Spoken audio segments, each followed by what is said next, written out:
Buenas noches y bienvenidos a Economía para Todos. Bueno, pues con paciencia todo llega y al final tenemos un presidente del gobierno que tiene un plan y un gobierno que lo va a poner en marcha.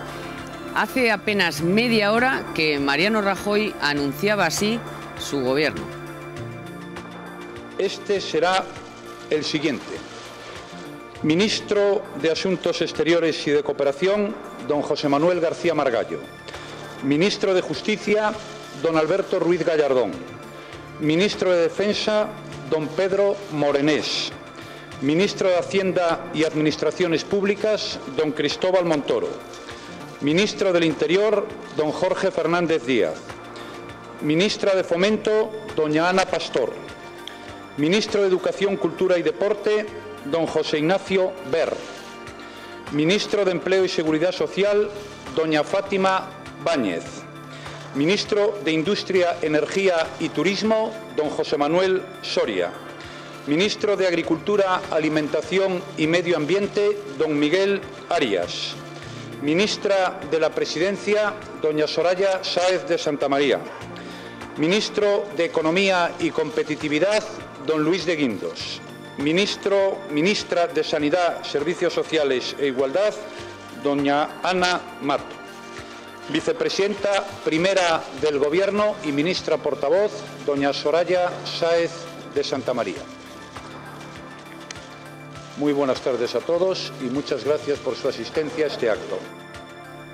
Bueno, no ha habido preguntas, pero nosotros sí que nos vamos a hacer aquí un montón de preguntas y para ello me acompañan hoy José Raga, muy buenas noches. Muy buenas noches. Y Manuel Llamas, muy buenas noches. ¿Qué tal? Buenas noches. Y así en principio, bueno, vamos a centrarnos en los del área económica, que para eso nuestro programa se llama Economía para Todos. Y hombre, en principio así, luego iremos desgranando, pues son nombres conocidos, la mayoría de ellos, gente preparada, gente que ya ha estado en responsabilidades, bien en España, bien en Europa, como es el caso de Exteriores, que también va a ser un ministerio muy importante y muy económico, García Margallo, y bueno, todos los demás, pues que les vamos a contar de Ana Pastor, de Montoro, pero en fin, vamos a ver así una primera impresión de, en conjunto del área económica, cómo veis para la que se nos viene encima y la que se les viene a ellos sobre todo. Raga. Hombre, yo en esto competencia tienen.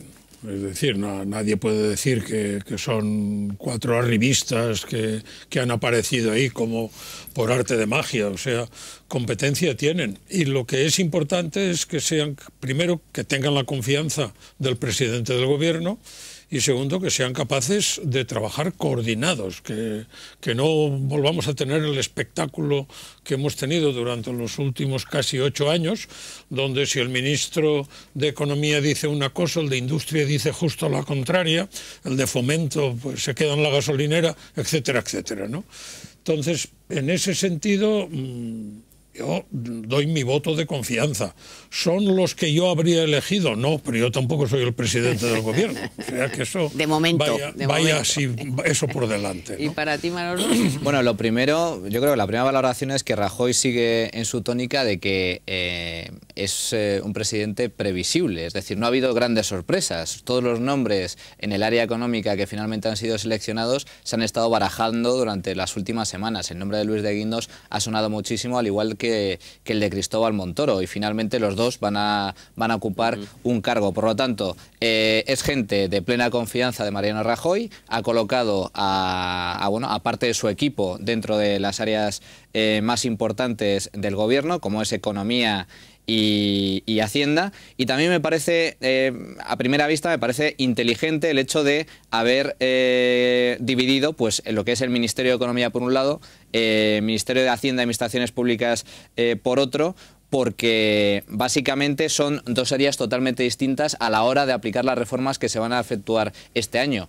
En el caso del Ministerio de Economía, todo indica que la elección de Luis de Guindos pues está claro que es para afrontar la reforma financiera y el saneamiento del sector financiero, y la elección de Cristóbal Montoro al frente del Ministerio de Hacienda pues para acometer la tijera, es decir, la estabilidad presupuestaria. Además, en este cargo Montoro ya tiene experiencia. Por eso Montoro tiene currículum y el PP también tiene currículum en la importancia y en lo que significa que el presidente del gobierno, no solo ya los otros ministros, que esos por supuesto entre ellos que estén coordinados, sino que el presidente del gobierno diga siempre exactamente coordinadamente lo que le dice su ministro de Economía y de Hacienda, en este caso de los dos, porque lo que era un espectáculo era ver cómo Zapatero jamás apoyó a Solbes públicamente, mientras que la experiencia que tenemos con el Partido Popular es a Aznar siempre a lo que diga Rato, o sea, si Rato lo ha dicho es que hay que hacerlo, ¿no? O sea, confiar en la gente que has nombrado, saber que lo que te diga de Guindos o lo que te diga Montoro es que va a misa, o sea, no puedes llegar y no darles absolutamente todos los días un espaldarazo para que siga adelante, ¿no? Es que si no, lo que hay que hacer es cesarles. Es decir, yo no me imagino la vida esa de los años de Solbes en el ministerio, unas cosas diciendo las Solbes, las contrarias al presidente, y que la cosa siguiera así como mirando para otro lado. Es decir, si usted no está de acuerdo con lo que dice su ministro de Economía, césele, pero mañana. Ya. ¿No? Hombre, ahora, Manolo, lo que tiene que haber es una muy potente comisión delegada de asuntos económicos, que la hubo siempre y funcionaba muy bien, porque de ahí salen los documentos cerrados y no hay posibilidad de que uno salga por peteneras. Por cierto, con Zapatero la Comisión Delegada de Asuntos Económicos desapareció del mapa y precisamente uno de los desastres. O sea, si tú tienes a todo el área económica todas las semanas coordinada para ver cuáles son las normas, cuáles son los decretos, qué son las medidas, qué está pasando, y hay una coordinación, pues ya tienes un paso muy, muy importante dado, ¿no? Hombre, en el caso de Zapatero sí había una oficina económica en Moncloa, pero que ejercía... Para fastidiar a los ministros. Sí, y aparte de eso yo creo que ejercía de labor de lobby, ¿no? Esa donde acudían... El Taguas exacto, y todo. A donde acudían, por cierto, Taguas, que luego posteriormente fue elegido para presidir ni más ni menos que la patronal de constructores de España. Y al inicio de la crisis, precisamente, pues era muy habitual ver a promotores y constructores yendo precisamente a esa oficina económica en Moncloa, pues para pedir básicamente dinero, y finalmente se les concedió. Bien, en este caso yo creo que está claro que se necesita una gran coordinación entre ambos ministerios, porque además están claramente interrelacionados. Es decir, si finalmente se acomete la reforma financiera mediante algún tipo de creación de banco malo o llevando a cabo una nueva ola de fusiones, pero también con la participación del sector público, de tal forma que el Estado inyecte dinero en bancos que tengan problemas o en cajas que tengan problemas de insolvencia, evidentemente eso va a afectar al área presupuestaria del gobierno, y ahí es donde tendrá que haber un férreo acuerdo entre ambos ministerios. Yo creo que la oficina o esta próxima comisión pues va a jugar un papel fundamental, y esperemos que no haya ningún tipo de grietas en cuanto a la decisión de tomar medidas. Hombre, a ver, tanto de Guindos como Montoro, hombre, más Montoro, pero de Guindos, cuidado, no nos olvidemos que ha estado haciendo papeles, se ha reunido muchas veces con Rajoy, han explicado, o sea, son gente que no viene, no es que haya nombrado a de Guindos que estaba por allí pasando, sino que no, de Guindos y Rajoy han trabajado juntos con Montoro, papeles y de todo. Y en cuanto al banco malo, es que hay muchas fórmulas, que no es, o sea, no es, venga, saca todo y lo pagamos nosotros, ¿no? Que hay muchas posibilidades de hacerlo. Es, mira, primero, como veremos luego cuando Rajoy en su discurso de investidura, oye, ir vendiendo los pisos, ir valorando el resto a precios más tal, o sea, que eso es un previo a, bueno, ¿y ahora qué pasa? ¿Cuánto os queda por...? Que no es lo mismo que, ala, venga, vamos a poner todo el dinero de todo lo que tenéis ahí almacenado. No, oye, primero venga a sacarlo fuera. Y el Sabadell, que ya ha anunciado que lo va a hacer y a precios absolutamente tal, va a ser, bueno, pues que a los demás van a tener que ir por ese camino, porque esto siempre te pasa como con los depósitos. El primero que lo pone al 4, pues al otro no le queda más remedio si quiere hacer algo en la vida, ¿no? Es que lo que no puede ser, es decir, tú puedes mantener un balance del que se pueda dudar, pues a lo mejor en el cierre de un ejercicio. Lo que no lo puedes mantener es dubitativo durante 4 o 5 ejercicios siguientes, ¿no? Y eso hay que hacerlo, Ahora, lo mejor para que eso se haga es alguien que haya estado muy dentro del sector, ¿o es mejor un paracaidista que el sector lo considere como externo y entonces le tenga ciertos temores y no se atreva a plantear ciertas reivindicaciones? Esta es la única duda. Quizá Guindos está muy dentro del sector financiero, pero, vamos, estoy convencido que irá por el camino. Pero muy en la línea de lo que ha dicho Rajoy. En la línea de lo que ha dicho Rajoy. Vamos, yo lo que veo redundante quizá es, pero por poner alguna pega, porque siempre pongo alguna pega porque no la voy a poner hoy. es la denominación del ministerio. Economía y competitividad. Hoy economía necesariamente significa competitividad. Es lo mismo. Por eso, hoy no se puede disociar, vamos a tener un Ministerio de Economía y además nos preocuparemos de la competitividad. No, eso esencialmente hoy es lo mismo. Es tan lo mismo para salir del asunto, el asunto le llamo a la situación actual, como mirando al futuro, tal como ha planteado Rajoy en su discurso. No se trata solo de salir del atolladero en el que estamos, sino de tener la mirada puesta en el futuro de España, en un marco de 12, 15, 20 años. Y entonces no podemos disociar competitividad de economía. De hecho, yo creía que el ministerio iba a ser Economía y Empleo. No sé, yo me había escuchado a bastante gente, además, que me había ido así como Administraciones Públicas y Hacienda era una cosa que estaba ya en todos los mentideros. Economía y Empleo yo le veía también mucho sentido, pero en fin, no sé. Hombre, última hora lo que haya pasado. Yo creo que si nos ceñimos al discurso de investidura de Rajoy, anunció 3 grandes reformas. Más allá mira, en vez de escucharte a ti, vamos a escuchar al propio Rajoy y después lo comentamos, porque le tenemos a Rajoy ofreciéndonos las medidas urgentes en ese discurso de investidura y también otras medidas. O sea, hemos hecho ahí un bloquecillo que les vamos a escuchar a Rajoy.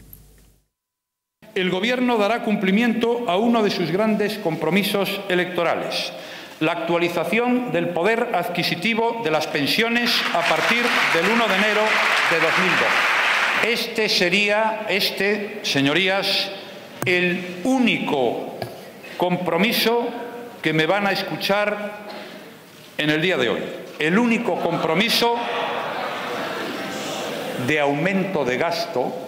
Cuando la situación económica se haya normalizado y el país haya retomado la senda del crecimiento, será preciso abordar una reforma fiscal de mayor calado que incremente la justicia y la equidad del sistema y que contemple incentivos adecuados a la inversión y el ahorro y el apoyo a las familias. Se mantendrá el tipo superreducido en la adquisición de vivienda, pero únicamente si se trata de la vivienda habitual y con un límite en el precio de su adquisición. Abordaremos los costes que para nuestra economía suponen los puentes, de manera que se trasladarán las fiestas al lunes más cercano, con la excepción de aquellas fechas de mayor arraigo social. Vamos a acometer una reforma de la Ley de Subvenciones que, con carácter general, elimine las nominativas, incremente la transparencia en su otorgamiento, ejecución y evaluación de su impacto y defina criterios homogéneos para su concesión. Es absolutamente prioritario revisar nuestro actual modelo de televisiones públicas. Por ello, les anuncio que con carácter inmediato traeremos a esta Cámara la reforma legal necesaria para permitir nuevos modelos de gestión. Nos proponemos acercar la edad real de jubilación a la edad legal, suprimir las prejubilaciones, salvo circunstancias muy excepcionales.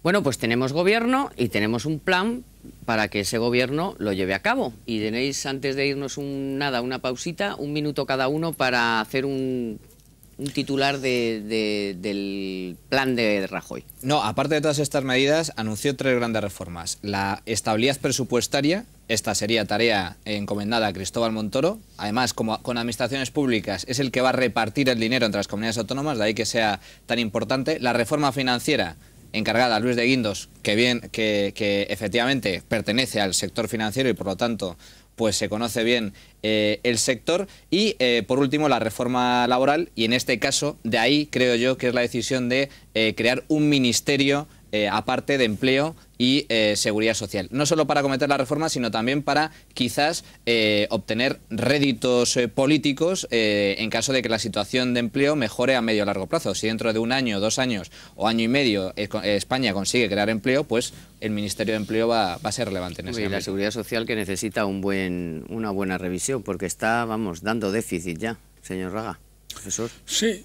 Sí, ¿Tú el plan cómo lo ves así globalmente? No, a mí que conste, el plan lo he leído y a mí me resulta atractivo en el sentido de que es coherente.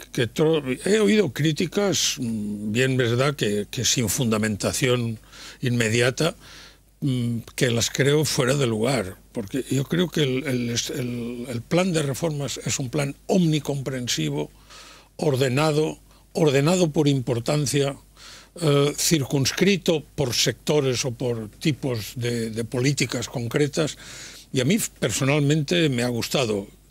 Confío, ahí está el objetivo ese para el año 20 del 0,4% de déficit como objetivo para el año 20, que para conseguirlo hay que empezar hoy ya a controlar el déficit presupuestario, a reducir el gasto y a cortar por donde haya que cortar para efectivamente transformar esa administración en más eficiente y menos costosa, que es lo que está en definitiva en el informe. Bueno, vamos a tener, por supuesto, toda la segunda parte del programa para desgranar todas y cada una de las medidas importantes, pero antes, como siempre, de esa breve pausa, les voy a proponer lo que esta semana nos sugiere la Caixa, que es elegir el préstamo que más se ajuste a sus necesidades. Puede elegir entre el préstamo estrella, el préstamo nómina y el préstamo estudios. Con el préstamo estrella podrá hacer frente a esos pequeños gastos que se presentan. Se trata de un préstamo a tipo fijo, con una carencia de hasta 12 meses y un plazo máximo de 8 años. Con el préstamo nómina podrá disfrutar por un importe de hasta 10 veces la cantidad de su nómina a un plazo de hasta 8 años. Y si la necesidad es por gasto de estudios, el préstamo estudios cubre el coste de la matrícula y los gastos relacionados. Lo tiene que devolver en los 11 meses siguientes. Para más información, ya saben que pueden acudir a cualquier oficina de la Caixa o visitar su página web www.lacaixa.es.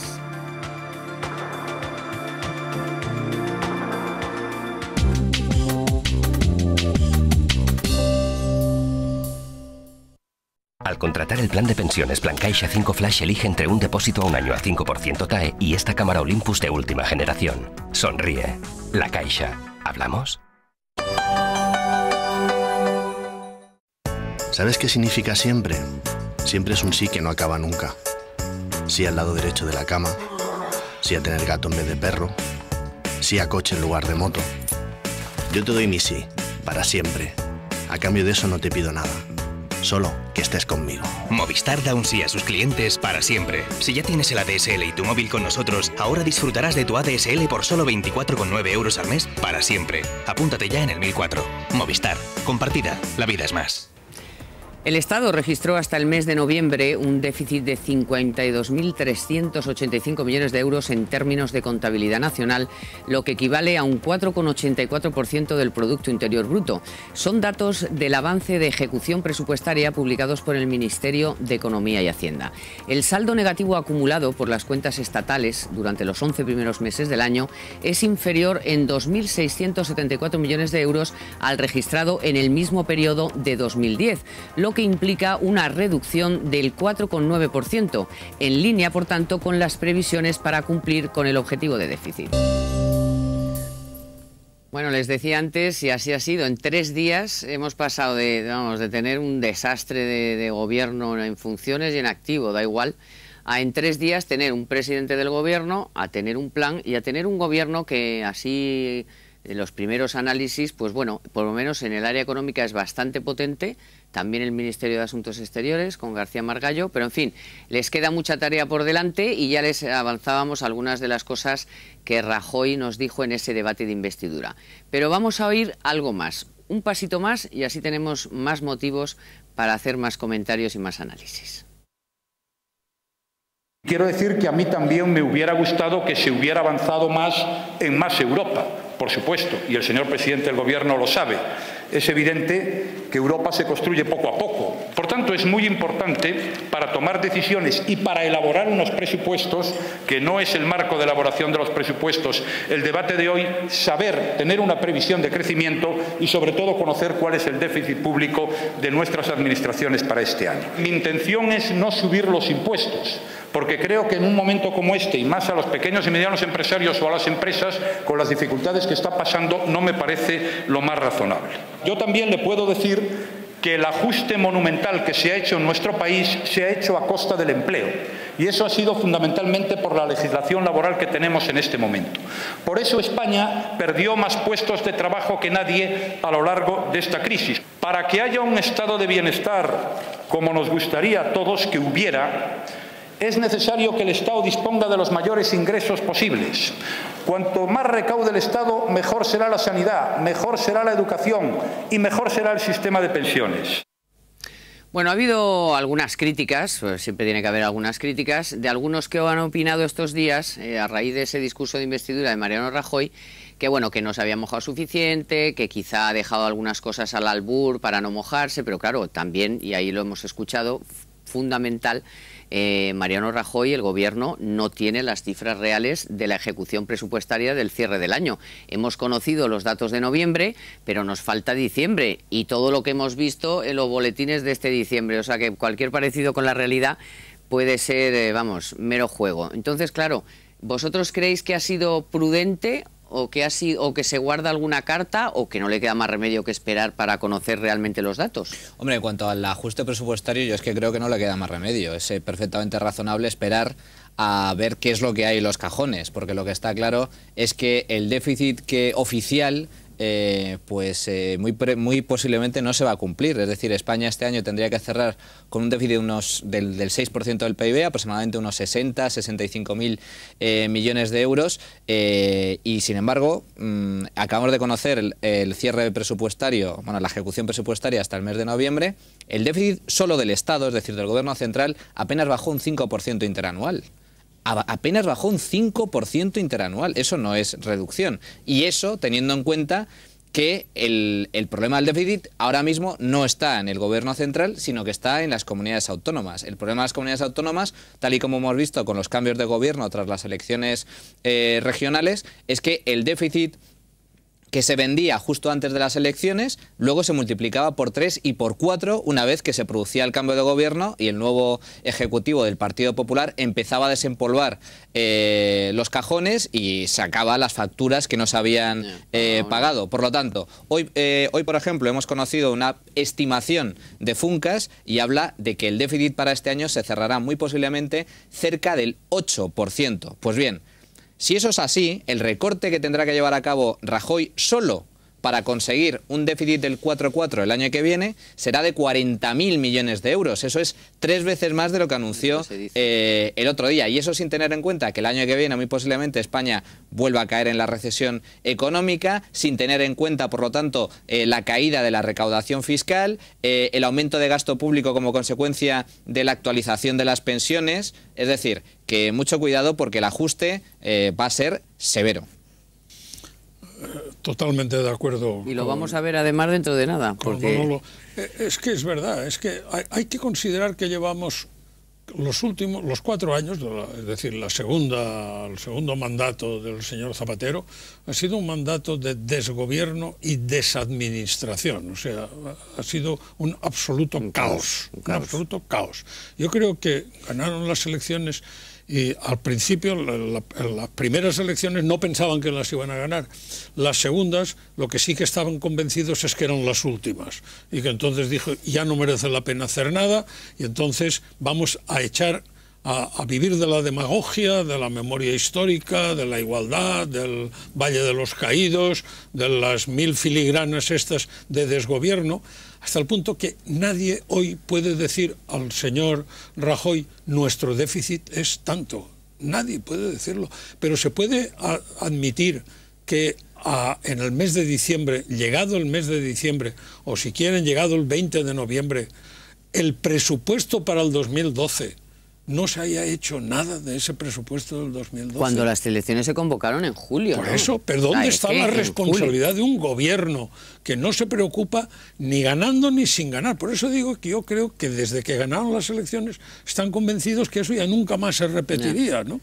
Y que por lo tanto no merecía la pena trabajar en lo que era la administración correcta de los recursos y en lo que es una línea y una idea de gobierno. Y por eso el señor Zapatero decía una cosa y la señora Salgado decía la contraria, y el secretario de Estado de la señora Salgado decía una tercera. Pero si es que esto era absolutamente kafkiano, ¿no? De todas maneras, compartiendo que el Estado efectivamente no es el gran problema del déficit, pero por volumen sí. Entonces por volumen sí que puede ayudar, o sea, sí que puede haber una, o sea, que es susceptible de mucho recorte. Sí. O sea, pero vamos, y además, porque No, además, un poco lo que comentábamos antes, el Estado, el Gobierno central, tiene la posibilidad, las herramientas suficientes para obligar a las comunidades autónomas a que hagan también los ajustes. Pero hacerse su ajuste también, el propio e incluso la ajeno, además, y sobre todo teniendo en cuenta que hoy en día pues el Partido Popular gobierna en todas las comunidades autónomas. Entonces, Rajoy va a convocar a sus presidentes autonómicos y tendrán que elaborar un plan coordinado para recortar en todas las partidas del Estado central y de las comunidades autónomas. Pero insisto, los 16.500 millones que se vendió en un principio y que fueron los grandes titulares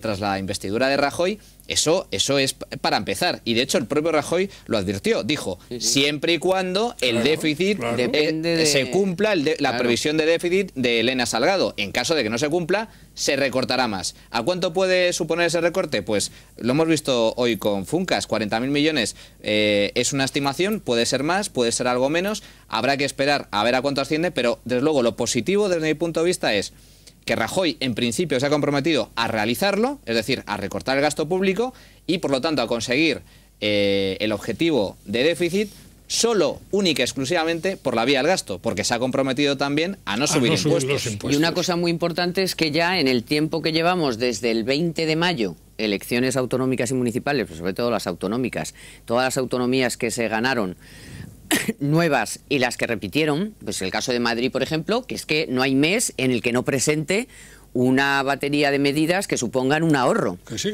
Las últimas ayer, 100 y pico mil millones. Es decir, que la confianza que podamos tener es, bueno, Rajoy dice que lo va a hacer, pero es que ya las comunidades autónomas en las que gobierna el PP van por esa senda. Y de hecho los últimos datos que tuvo que dar la señora Salgado, que le dio mucha rabia darlos, es que en los 3 meses de verano que llevaban ya el PP en muchas comunidades autónomas se había contenido bastante el gasto público, no nunca suficiente. Pero está claro que eso te da una pista de que se puede conseguir, es decir, que están en eso, que están en esa línea, que van por ese camino, ¿no? Y la otra pista es el escenario real en el que se encuentra el señor que llega al gobierno.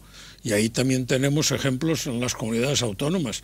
Recordemos cuando la señora Cospedal toma posesión en la presidencia de Castilla-La Mancha, que se encuentra con algo inconcebible de deudas no contabilizadas, de facturas almacenadas sin tomar razón, pero esto, claro, ¿cómo se puede decir la política, eso que se pretende decir? ¿Y cuánto necesita usted y de dónde lo va a sacar? Pero si no lo sé, si se están guardando las facturas, si me están pasando a hacer pasar desapercibidos incluso sobre activos que tienen pero que están ocultos, en fin, hay de todo, hay de todo. Ahora, esto va a ir rápido, porque realmente ese tiempo en el que hemos echado de menos, que nos ha parecido una eternidad, en la que teníamos a un gobierno en funciones desde el 20N hasta que hemos podido ver ya hoy definitivamente todo el gobierno, el plan y el presidente, bueno, ha pasado mucho tiempo, pero está claro que han sido de trabajo, porque ya nos han asegurado que el día 30, bueno, por supuesto este viernes habrá Consejo de Ministros, pero habrá mucho nombramiento,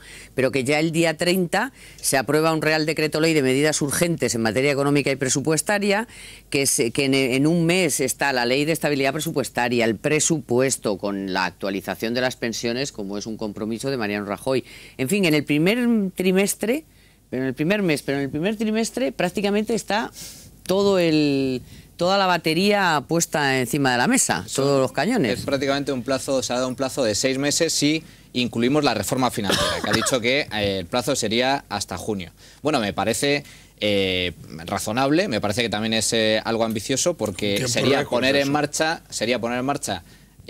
un gran paquete de reformas que no se ha conseguido aprobar desde que empezó la crisis. En 4 años de gobierno socialista. Tampoco se ha querido. Exacto, no se ha querido. No se ha querido. Voluntad. Ahora bien, hacerlo. Por lo tanto, el objetivo me parece loable. La música, siguiendo un poco las palabras y el discurso de Rajoy, me parece certero. A mí lo que me falta es ver la letra. Es decir, ya sabemos que en el tema de las reformas, cuidado, es decir, es como hay que leer el decreto, hay que leer el decreto. Claro, leerse la letra y el detalle pequeño. Es decir, en la reforma laboral, ¿va a eliminar los convenios colectivos, sí o no? Aunque los mantenga formalmente, pero que permita, lógicamente, introducir algún cambio que permita realmente eliminarlos de facto, de tal Pero forma además, que cualquier empresa... Yo creo que eso está más Eso dicho que está dicho. clarísimo. Pero eso lo ha dicho 80 veces Rajoy. Rajoy. La mano en la definición del problema laboral. Yo creo sí, que ahí... y lo tiene claro. Por lo tanto, está muy claro. Primer paso, si es ese, perfecto, y además lo va a presentar la reforma laboral, aunque va a haber una especie de prórroga para que patronal y sindicatos acuerden algo, que no van a acordar prácticamente nada. Finalmente, esa es la medida. Luego, en la estabilidad presupuestaria, que efectivamente meta, no la tijera, yo siempre abogo por la motosierra, es decir, hay que coger la motosierra y empezar a cortar árboles de la administración pública, que no dejan de ser entidades, fundaciones. Es que existe una administración paralela, o sea, no estamos hablando de las cuentas consolidadas, el gasto para sanidad, para servicios básicos, no, estamos hablando de que existe un gasto extraordinario que se dedica única y exclusivamente a mantener todo un emporio de empresas públicas. Ya, y profesor, por supuesto que España necesita que sea en un trimestre, pero tiene también que ver, no se nos olvida, que en este primer trimestre de 2012 también Europa tiene que hacer las reformas de los tratados, en fin, quiero decir que el tiempo está muy acompasado también a lo que va a pasar en la Unión Europea, ¿no? Pero en todo su discurso ha estado también siempre presente Europa y sus proyectos, o sea que yo creo que Rajoy tiene muy en cuenta también lo que Europa espera de España. Y Europa espera de España una reforma de este calado.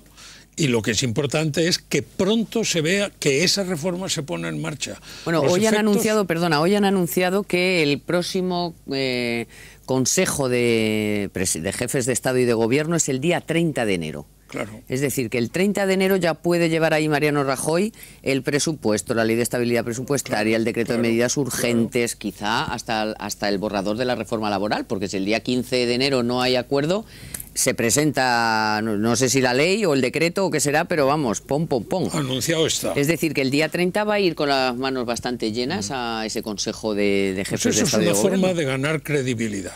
Es decir, si alguien va con medidas concretas y no con simples salvas de grandeza y de elocuencia, es la forma de que en Europa empiecen de nuevo a considerarte, a confiar y a esperar unos resultados posibles. ¿Y cuál es la posibilidad que podemos esperar de que el fondo de rescate, el fondo de como se llame oficialmente, pueda dar algo de dinero a España si vemos ya que llevamos las cosas deberes hechos para nuestro problema del sistema financiero? Bueno, ¿Hay posibilidad de enganchar de ahí dinerito? Esa es la clave. Yo creo que sí, y de hecho uno de los objetivos básicos de Rajoy antes de la famosa cumbre europea, cuando se reunió con Merkel, Sarkozy, básicamente su objetivo era ese, ¿no? Pues tratar de dar una imagen de fiabilidad hacia Europa, de tal forma que Europa nos presta asistencia en caso de que sea preciso. Y como bien estabais señalando, es que España ahora mismo depende de Europa.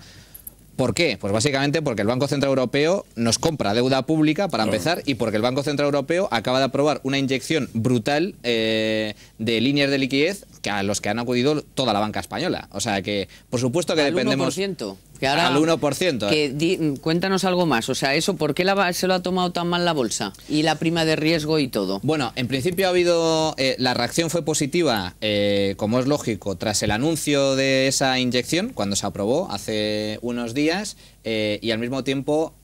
¿Por qué? Pues básicamente porque la banca, no solo española, la banca europea tenía grandes problemas de liquidez. Es decir, no conseguían financiación en el mercado interbancario. Básicamente porque tienen sus balances muy deteriorados. Pero eso ya lo sabían los mercados, sí, porque no habrán descubierto la pólvora. Cierto, pero de ahí que los mercados subieran, es decir, se alegraran cuando vieron que finalmente el Banco Central Europeo iba a prestar dinero de forma ilimitada a un plazo muy largo, que son 3 años, y eso fue bien acogido, pero hoy la reacción, vamos, yo a primera vista lo que considero es que ha sido una demanda muy alta. Es decir, es que ha conseguido 500.000 millones de euros. Medio billón de euros. Medio billón. ¿Eso qué significa? Pues es síntoma inequívoco de que el sistema financiero europeo está muy mal. Está muy malito, muy malito. Pero bueno, quizá mañana en una segunda lectura, cuando digan, bueno, pero si esto ya lo sabíamos, hombre, no vamos a descubrir ahora la pólvora. Es que nos han chafado. Creo que tampoco hay que asustarse momentáneamente. La bolsa obedece a movimientos especulativos en muchísimas además ocasiones. a nivel diario es Por muy eso, complicado. y A largo plazo entonces, pues bueno, pues corta la cotización en un momento y te has quedado en la parte de abajo y mañana pues te quedarás en la parte de arriba, ¿no? Y, muy interesante para nosotros, los ciudadanos que somos los que tenemos las hipotecas, que el Euribor ha cerrado por debajo del 2% y hacía ya muchísimo tiempo que no cerraba, y eso sí que nos alivia bastante las cargas familiares. O sea que bueno, son pasos que vamos a tener que ir viendo, y con este nuevo gobierno, y a ver qué nos van proponiendo cada viernes, porque cada viernes va a ser un no vivir. Pero bueno, aquí estaremos para contárselo, y por supuesto Manolo también en libertaddigital.com con esos grandes artículos que nos escribe. Muy buenas, muchas gracias. Gracias. Y el profesor Raga, que nos vamos ahora mismo a cruzar el pasillo con AES Radio. A ver, AES Radio. a contar más de todo esto, que es muy importante. Que por fin en España pues bueno, podemos pues estar más tranquilos, por lo menos tener algo más de confianza con un gobierno que, como hemos visto, pues bueno, tiene, digamos, cabeza y tiene un plan que, bueno, si lo pone en marcha, pues la verdad es que la crisis está ahí, pero seguro que con la ayuda de todos puede ser un poquito más suave, quizá para la segunda mitad del año. Mientras tanto, pues sí, unos ajustes, pero más vale llorar ahora, ¿no?, que seguir llorando y llorando y llorando. Bueno, muchísimas gracias, gracias por acompañarnos, y hasta el próximo miércoles.